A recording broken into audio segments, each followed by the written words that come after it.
Hey guys, it's me Chandra and today's video is about Sparkle post-release review. This is actually mostly my experience of using Sparkle for around like almost 2 weeks, and I will state in here what is the good and bad of Sparkle itself, and I will discuss a little bit about the build recap. And in the end, usually I choose one topic to make it different, which is in this time, just make it very simple.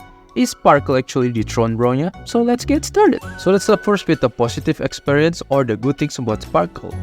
First, she is a very good buffer, and some of the team or carry itself, she tend to become like upgrade of Bronya itself, which is very good. She is mostly give benefit to the quantum team itself, especially if you play in the mono quantum team. Basically that team get a huge buff. Other than that, she also gives like critical damage increase, advance forward, and also recovery skill point. So that's why this is some of the like carry or team will be get advantage. Let's say Danheng Inhibitor Lune, follow-up attacker team will get benefit in here, majority, and also another carry that you like maybe Argenti, Jingyu, and Blade even still get benefit in here. And if you ask how about the performance in the OT team, basically she's almost as good as Ruanmei or a little bit worse on some of the case, depend on your team com itself in DOT. But in the end, even at the worst, I will to say that Sparkle still pretty much a solid buffer itself. Even you cannot like utilize 100% of her kit, she's still pretty much a good buffer. But in short, if I want to give highlight which one that get the most advantage or benefit from Sparkle itself, which is mostly is quantum team like Chinchue itself, even Celeste still pretty good. Danheng Inhibitor Lune also get pretty huge buff from Sparkle itself. And another that follow-up attacker, let's say like Dr. Ratio, get pretty advantage. And then even like Argenti also get another advantage because you can keep skills, so you can get like your energy faster here, so that's pretty good. And second, she can act as a Bronya replacement or Bronya alternative. I didn't say she did the same thing like Bronya, but I say can act as a replacement or alternative. So doesn't mean I indicate they did the same thing, okay? Just like you can use, let's say if you don't have Bronya, you don't even have Ruanmei or Tingyun, then using Sparkle can become a good alternative because they did quite a similar thing where you can make this carry turn faster and also give a buff. So let's say you really don't have any Bronya yet, never lose 50 or never reach like 300 pull yet and never get Bronya, then Sparkle can become one of the choice. And third, Sparkle solves the problem of SP hungry team. Let's say like Danheng Inhibitor Lune, you need like 3 right. Whenever you already have Sparkle right now, I rarely struggle with this SP management anymore, it's very minor.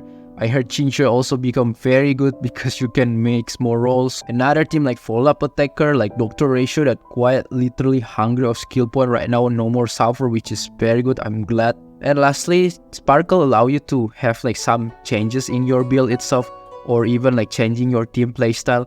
I will give an example. Let's say in Sailor, you can completely ignore about the speed in the feat itself and you just put attack, so that means your Sailor will deal more damage, and for the speed you just rely on Sparkle itself. So meaning you have like enough speed and also higher damage, which is very good. Other than that, in the OT team, usually if I pair with Ruanmei, the one that usually spam skill is only Kafka and a little bit Black Swan. But right now if I change to Sparkle, most of the case Black Swan and Kafka keep doing skills. So changing playstyle, instead like I just going for SP neutral now, like more like SP spam, so kind of different playstyle. But yeah, it's still pretty much nice. And the last one, Sparkle has a good range of free-to-play icons. For me, if a character become more accessible in terms of build, it's pretty good because it also make the gap between the signature and the free-to-play, it's not really that high. I'll give you an example like Dr. Ratio. Dr. Ratio with signature and the free-to-play, it's quite far, and it makes like the value without the signature, and the signature it's quite far, and for me it's quite not really great.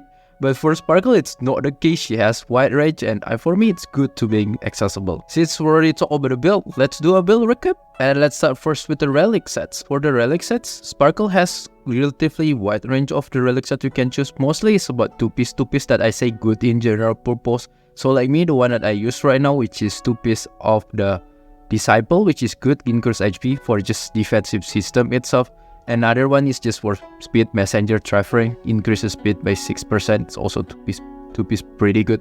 Other than that, you can go also for 2-piece of messengers and 2-piece of instead of disciple. You can just go with another that same with defensive system, which is Withering Snow to get the reduced damage taken.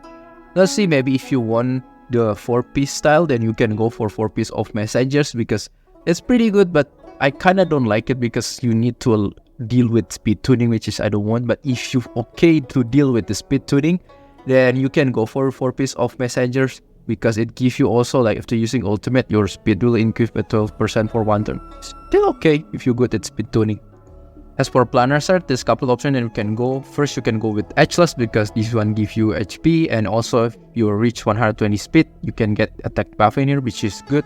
Especially if you want to use in DOT, then yes, Edgeless will be better. But if you don't care about DOT at all, actually there's other option you can go that's still very good, which is Broken Kill.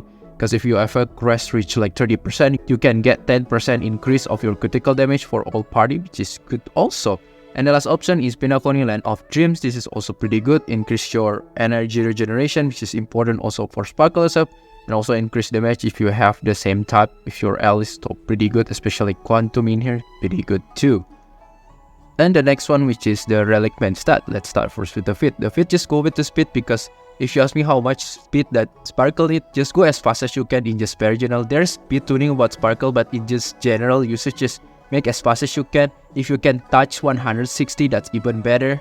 And for the body, going for critical damage because we need this for the Sparkle buff for critical damage itself. As for Planner Spear, it's actually whatever, just go either HP, defense, or quantum damage bonus, but I just prefer HP just to become more defensive. As for the Link Rope is ERR to get more like energy, so you can ult faster.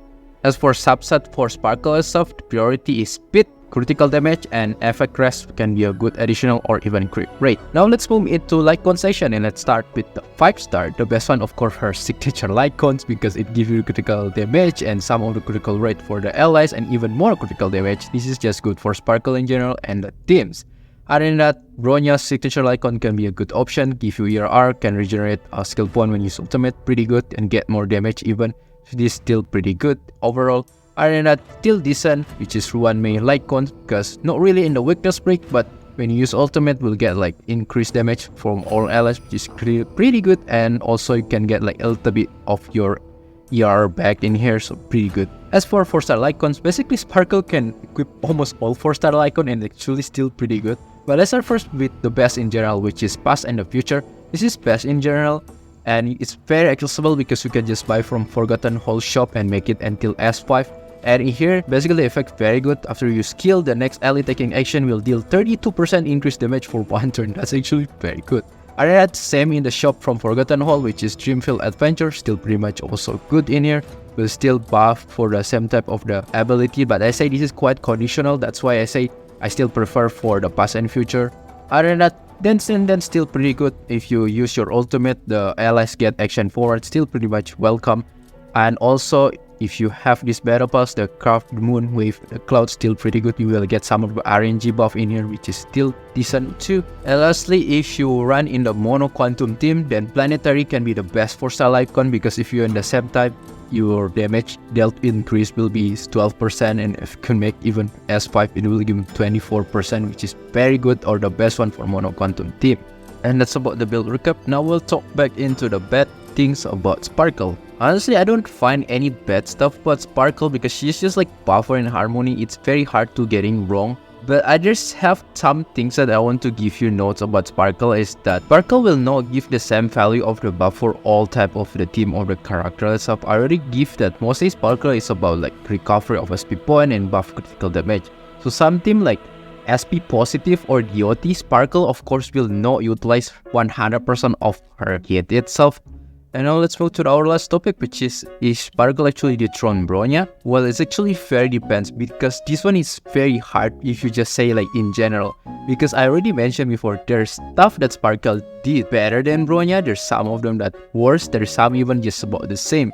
So it depends on what context. But in the end, if I want to say in very short, no, Sparkle did not like dethrone Bronya at all because at the worst state, Bronya still has some plays that she actually can do still pretty much as good as Sparkle or even can be a little bit better even. So both of them has their own strength and weakness. One more example is that Jingliu Hypercarry team where generally Bronya will be better compared to put in Sparkle because I tried to do Jingliu with Sparkle. Yeah, they have almost similar performance. However, the main problem is that you feel your Sparkle kit is getting waste because the SP recovery I almost didn't use. Like I always have like 3 or 4 SP left over that I never use like in Tyrant, so feel very much waste.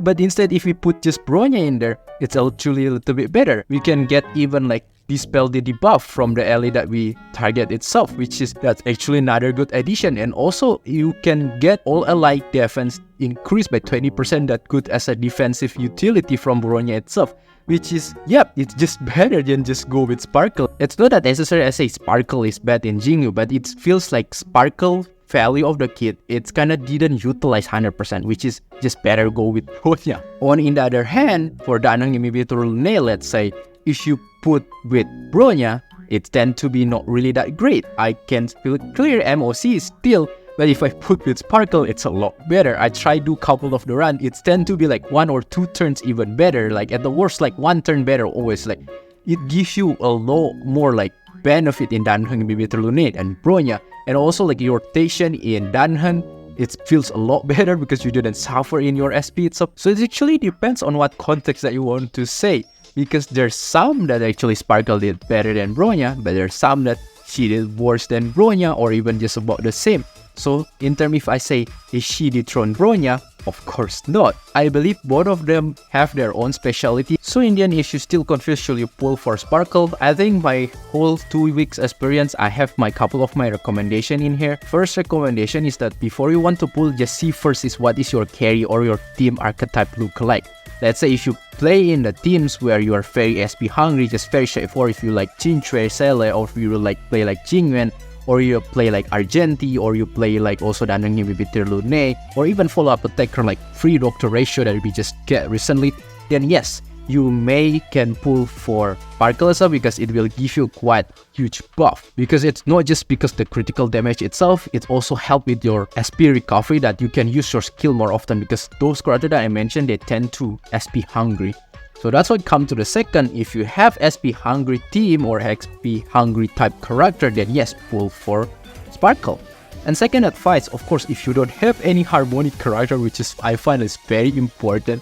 Let's say you don't have any Bronya, you don't have Ruanmin or even Tingyun, then I really recommend to pull for Sparkle. Or even as a secondary harmonic character, let's say you only have Ruanmin, you don't have Bronya yet, then yeah, I still recommend you to pull Sparkle. That's everything about Sparkle post-release review. Overall, she is pretty much satisfied for me. She provides like a good buff, it makes some of the character better. I even like her as a character, she's pretty unique in terms of characteristic in the story. So yeah, overall satisfied.